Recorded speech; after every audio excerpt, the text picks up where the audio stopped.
বিকশিত ভারত সংকল্প অভিযান, নেশা মুক্ত যুব সমাজ সংকল্প কর্মসূচি প্রসঙ্গে মাদক সেবন রুখতে আজ দেশ জুড়ে এক বিশাল অনুষ্ঠানের আয়োজন করা হয়।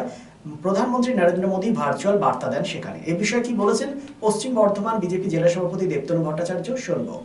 বিহার সরকার, সেখানে বিজেপি সরকার, তারা সেখানে মাদক বন্ধ করে দিয়েছে, মদ বিক্রি বন্ধ করে দিয়েছে, কঠোরভাবে আইন প্রণয়ন করা হয়েছে। বাংলাতেও কি এটা সম্ভব? দেখুন, এটা শুধুমাত্র সরকারের কাজ নয়। সরকার আইন প্রণয়ন করতে পারে, কিন্তু সমাজ যখন এটার সঙ্গে একমত হবে এবং সমাজ যখন তাদের ইচ্ছা শক্তি জাগ্রত হবে যে হ্যাঁ আমরা নেশা থেকে দূরে থাকবো, একমাত্র তখনই এটা সম্ভব। সমাজ এবং সরকারের যৌথ প্রয়াসে এটা সম্ভব হবে।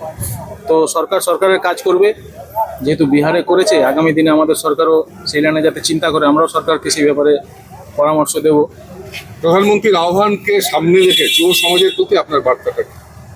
দেখুন, যুবকরাই ভবিষ্যৎ, যুব সমাজই দেশ জাতির ভবিষ্যৎ।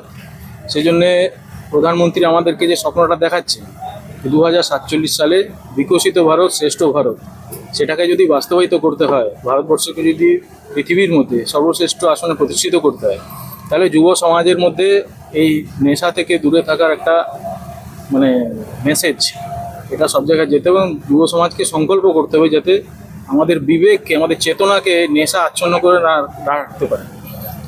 চেতনা জাগ্রত হলেই innovation, creativity, out of box চিন্তা করার ক্ষমতা, এসব তখনই থাকে যখন নেশার প্রভাব মনের উপরে থাকে না, তখনই এটা সম্ভব হবে। শহর আসানসোলের মহিশিলা কলোনি কার্যত একটি আধুনিক উপনগরী। আবাসন শিল্পের চাহিদা মেটাতে ক্লাসিক রিয়েলটরস আরও একটি প্রকল্প, তপতি এনক্লেভ G+5। তপতি এনক্লেভে আপনি পাবেন 3 BHK ও 2 BHK আধুনিক রুচিসম্মত মনের মতো ফ্ল্যাট। বিশাল কম্পাউন্ডে রয়েছে গার্ডেনিং থেকে শুরু করে parking plaza, 24x7 lift, electric, water service and many more. সবুজ প্রকৃতির মাঝে দূষণমুক্ত পরিবেশে নির্মিত হচ্ছে Tapati enclave. Tapati enclave, Shimultala, beside wax museum, 1 number Mohishila colony, Asansol. For more details contact 8391909997 and 9735120 312.